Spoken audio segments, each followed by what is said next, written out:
안녕하세요. 회생변호사 박시영입니다. 이번 영상에서는 의뢰인분들이 실제로 많이 궁금해하시는 부분, 많은 질문 중에 하나인 바로 채권사나 카드사가 추심 전화를 하면 뭐라고 대답을 해야 되나에 대한 영상을 준비해봤습니다.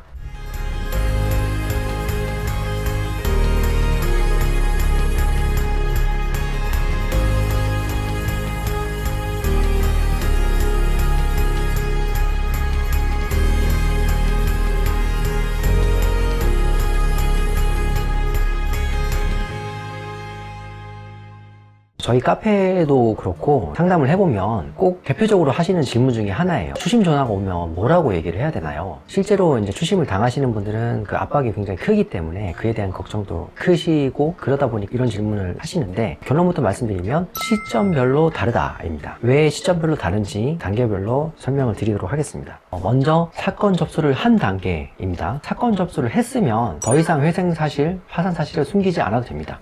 아직 개시도 안 났고 금지도 못 받았는데요? 그러면 추심을 할 수 있는 게 아닌가요? 맞습니다. 추심을 할 수 있지만 추심을 한다고 해서 채권사가 얻어갈 수 있는 게 없기 때문에 추심이 현저히 줄어듭니다. 접수를 하면 그 즉시 사건 번호가 생기잖아요. 사건 번호를 채권사에게 아예 알려줍니다. 그러면은 채권사가 그 사건 번호가 진짜 있는 건지 확인을 해보고, 대법원 나의 사건 검색에 채권사 명이 나오거든요. 그 채권사에 자기 회사가 포함되어 있는지를 확인한 다음에 사건이 접수되어 있고 채권사로 자기 회사가 신고되기 전까지 확인을 하면 연체부서로 이관 처리를 합니다. 그러면은 그 이후에는 이제 프로세스대로 진행을 하고 더 이상 추심을 하진 않습니다. 대부분은요. 이렇게 카드사 같은 금융기관에서는 이게 다 매뉴얼대로 흘러가는 부분이기 때문에 거의 이렇게 흘러가신다고 생각하시고, 그 직원이 본인 개인 채권자도 아니잖아요. 그래서 더 이상 뭐 귀찮게 하거나 괴롭히지도 않을 거니까 무서워하실 필요도 없고 피하실 필요도 없습니다. 여담이지만 이렇게 사건 번호를 알려주면 그것만으로도 이제 추심이 많이 중단되기 때문에, 예전에 호랑이 담배 피던 시절 얘기이긴 하지만 아직 접수를 못한 사무실 담당자가 전화를 받다가 사건 접수됐냐고 하니까 그냥 접수됐다고 거짓말을 하고 지나가는 자동차에 번호판을 보고 그 번호를 불러줬다는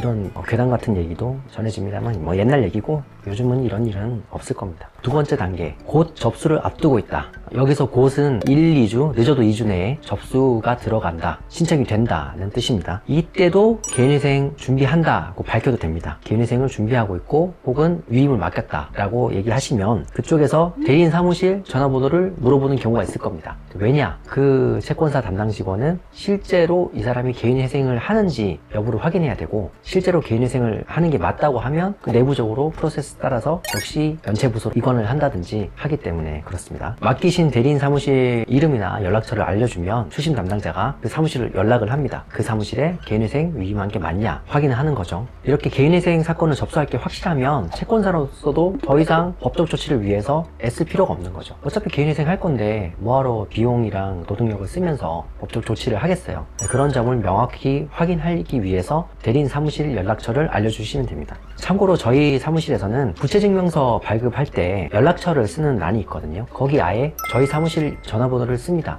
그래서 가급적이면 채무자분한테 연락이 안 가고 바로 저희한테 채권사에서 확인을 할 수 있도록 이렇게 조치를 하고 있습니다. 마지막으로 아직 접수가 멀었다, 이 단계입니다. 아직 접수가 멀었다고 표현할 수 있는 단계는 최소한 한 달 이후에 사건이 접수될 때를 말씀드리는 겁니다. 이런 경우는 뭐 여러 가지 사유가 있는데, 개인회생을 하려면 취업을 해야 되잖아요. 아직 취업을 준비 중이던가, 아니면 나는 어떤 법원에서 진행을 하면 좋겠다 싶은데 이사를 준비하고 있거나, 이런 경우 다양한 사정에 의해서 한 달, 두 달 이후로 계획을 잡고 있는 분들이 있어요. 이런 경우에는 굳이 회생을 준비하고 있다고 말씀하시기보단 최대한 갚겠다라고 말씀하시는 편이 낫습니다. 왜냐면은 회생을 준비하고 있다고 하면 어찌됐든 그에 따른 조치를 채권사에서 취하는데, 그럴 경우에는 지급명령 같은 게 날라올 수도 있거든요. 그러면 채무자 입장에서는 아직 사무실에서 준비가 안 됐는데 본인이 따로 대응을 해야 한다거나 이런 번잡한 일이 생길 수 있습니다. 그냥 갚겠다고 노력을 하면 채권사에서도 한 달 정도는 기다려 주거든요.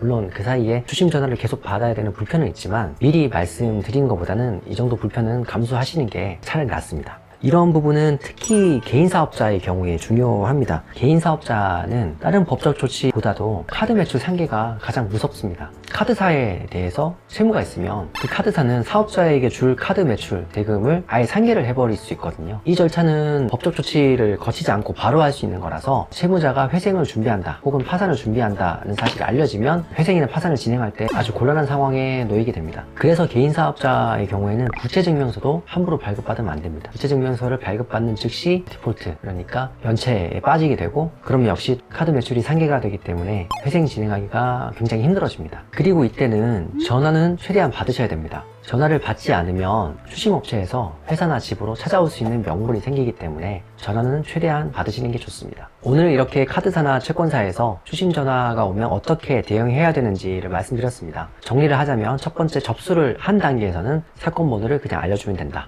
두 번째, 조만간 접수를 할 거다, 1, 2주 내로 접수를 할 거다 라고 하면 개인회생 준비를 하고 있다는 사실과 대리인 사무실 연락처를 알려주면 된다. 마지막으로 아직 접수하기까지 시간이 있다, 한 달, 두 달 이후에 접수를 해야 한다, 이러면은 굳이 개인회생을 준비하고 있다고 하시기보다는 최대한 갚겠다라고 말씀하시는 편이 낫다입니다. 의뢰인분들께서 추심이나 독촉을 많이 두려워하십니다. 하지만 다 지나가는 과정 속의 일부이고요. 개인회생을 잘 준비하시면 금지명령을 초반에 받으실 수 있기 때문에 괜찮습니다. 그리고 무엇보다 든든한 대리인을 만나면 더 쉬워질 거기 때문에 최대한 많이 알아보시고 자기와 잘 맞겠다, 내 얘기를 잘 들어주고 잘 도와주겠다 하는 대리인을 만나시기 바랍니다. 영상 봐주셔서 감사합니다.